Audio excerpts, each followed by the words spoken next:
Ethan Morrison's hands shook as he unfolded the blood-stained letter. 3 words in, his knees buckled. The coffee cup shattered on the floor. The little girl standing in his doorway, barefoot and covered in dust, watched him with eyes that had seen too much death for 9 years old. "Papa said you'd understand," she whispered. "He said you're the only one who'd fight for me." Ethan looked at the name signed at the bottom. William Bennett. The man who'd taken a bullet meant for him. The man he'd abandoned. Before we continue this story of redemption and courage, I invite you to subscribe to this channel and hit that notification bell. Stay with me until the very end, because this tale will break your heart and put it back together. And please, comment below with the city you're watching from, so I can see how far this story travels. Now, let's continue. The girl couldn't have been more than 4 feet tall, but she stood in that doorway like she'd walked through hell to get there. Her calico dress was torn at the hem, stained with what looked like dried blood. Her feet were bare, cut and blistered, caked in that red Texas clay that never quite washed clean. Her hair, dark as midnight, hung in tangled knots across her face. But it was her eyes that stopped Ethan cold. Green as bottle glass. Will Bennett's eyes. Ethan had been alone for 3 years, ever since Ruth died. 3 years of silence, broken only by the wind and the cattle and his own bitter thoughts. He'd poured his morning coffee the same way he did every day, black and bitter, when he heard those 3 sharp knocks. Deliberate, like someone who knew knocking mattered. When he opened the door, he didn't speak, just stared. The girl didn't flinch under his gaze. Her chin came up a fraction. "You Ethan Morrison?" Her voice was small, but it didn't shake. "I am." "My papa said to find you if something bad happened. Said you'd be the only one who'd help."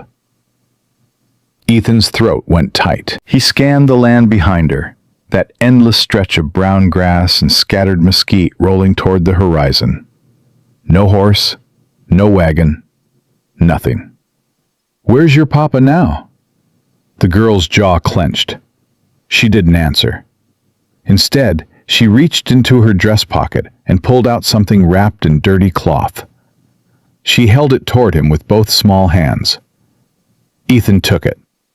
The cloth was stiff in places, dark with old stains. He unwrapped it slowly, carefully. Inside was a man's boot. Worn leather, the sole split clean through. And tucked deep inside, folded tight, was a letter. "This letter was in Papa's boot," the girl said, and now her voice did crack. He told me if he didn't come back, I had to bring it to you. Had to find Ethan Morrison at the ranch near Redemption Cross." Ethan stared at the boot, at the letter. His hands wouldn't move. "What's your name?" he asked, his voice rough. "Sarah. Sarah Bennett." The name hit him like a fist. Bennett. Will Bennett. The man who'd saved his life in that God-forsaken ambush outside San Angelo. The man who'd taken 3 bullets meant for Ethan's chest. The man Ethan had never gone back for, never written to, never tried to find after the Rangers disbanded. 15 years of silence. 15 years of trying to forget. He crouched down, eye level with the girl. "Where'd you come from, Sarah?" 4 days north, maybe 5. I walked mostly at night so they wouldn't see me." "Alone?" She nodded. Ethan's eyes dropped to her feet again. Raw blisters along her heels. Deep cuts across her toes. 4, maybe 5 days through open country where coyotes hunted and worse things prowled in the dark. A 9-year-old girl. "You hungry?" "Yes, sir." He stood, stepped aside. "Come Come in." Sarah moved past him like a shadow, her eyes sweeping the room. She took in the rifle above the fireplace, the single plate on the table, the cold hearth. She didn't sit, just stood there, gripping the hem of her torn dress. Ethan set the boot on the table. His hands were shaking now. He poured her water from the pitcher, and she drank it in 3 long gulps, then set the cup down like it might break if she wasn't careful. He pulled the letter from the boot. The paper was thin, creased 100 times over. The handwriting was rough, slanted, written fast. Written by a man who knew he was running out of time. Ethan unfolded it, read. "Ethan, if you're reading this, I'm dead. I don't have time to explain everything, but you need to know this girl is mine. Her name is Sarah. She's 9 years old. Her mother died when she was 6. I've been raising her alone. I got mixed up with a man named Jacob Hardwick. You remember him? The Vulture, they call him now. I borrowed money when times got bad, just enough to keep us fed through winter. He said it was simple interest. It wasn't. He wanted my land. When I couldn't pay, he said he'd take Sarah instead. Said she'd work off the debt in his saloon. I told him to go to hell. They're coming for me, Ethan, and when they're done, they'll come for her. I can't let that happen. I won't. You owe me nothing. I know that. I saved your life because you were my brother, and that's what brothers do. But I'm asking anyway. I'm begging. Keep her safe. Please. If there's any part of the man I knew still in you, protect my daughter. Your friend, Will Bennett." Ethan read it twice, then a third time. The words swam, his vision blurred. Will Bennett. The scout who'd ridden beside him for 2 years. The man who'd laughed louder than anyone. Who'd sung old ballads around the campfire. Who'd pulled Ethan out of that ambush when 3 men were shooting at them from the rocks. Will had taken those bullets, shattered his leg, left him bleeding in the dirt while Ethan dragged him 2 miles to the medic. After the Rangers disbanded, Will got a discharge letter and a handshake. Nothing else. No pension, no land. Ethan had meant to find him, meant to help. But Ruth got sick that winter, and then she died, and Ethan disappeared into his grief. 15 years passed. 15 years of silence. And now this. He folded the letter carefully and looked at Sarah. She was watching him with those old, knowing eyes. "Your papa," Ethan said slowly. "He didn't come back." Sarah shook her head. "They came 3 nights ago. Papa told me to hide in the root cellar under the house. He put the bolt on from outside so they wouldn't find me." "What did you hear?" "Shouting. Papa yelling at someone. Then gunshots."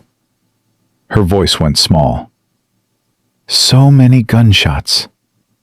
Then it got quiet." Ethan's jaw locked tight. "And then?" "I waited like Papa said. Waited till the sun came up. When I came out, the house was burning. The barn, too. Papa's horse was gone.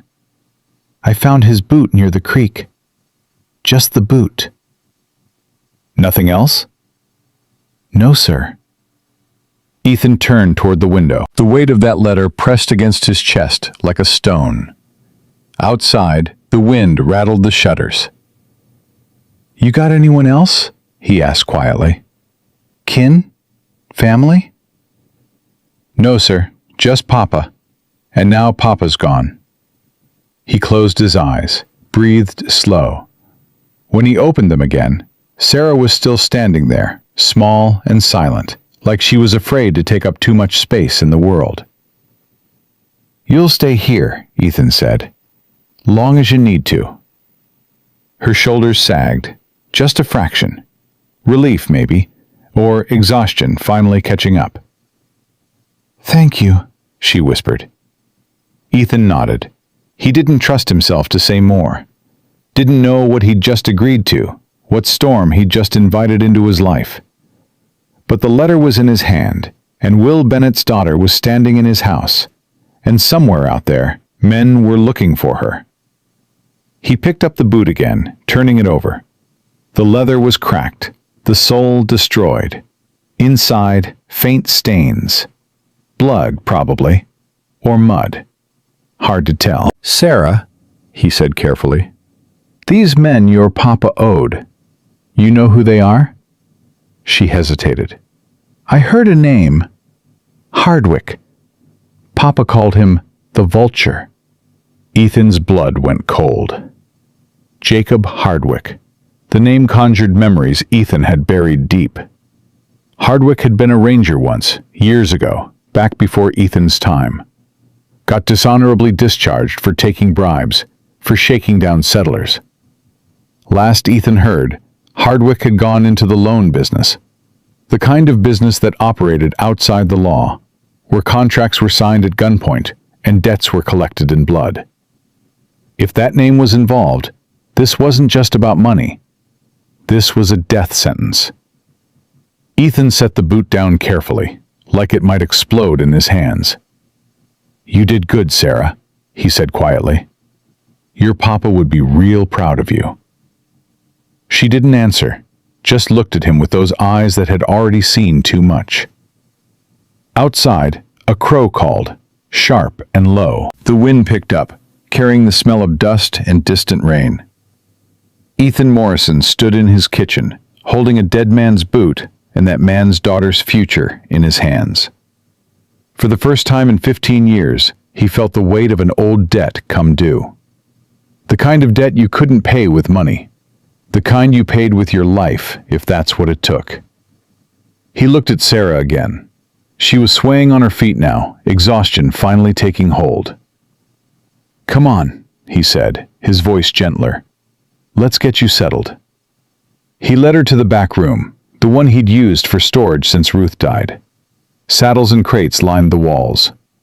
He cleared a space, laid down a wool blanket, brought her a pillow that smelled like leather and dust.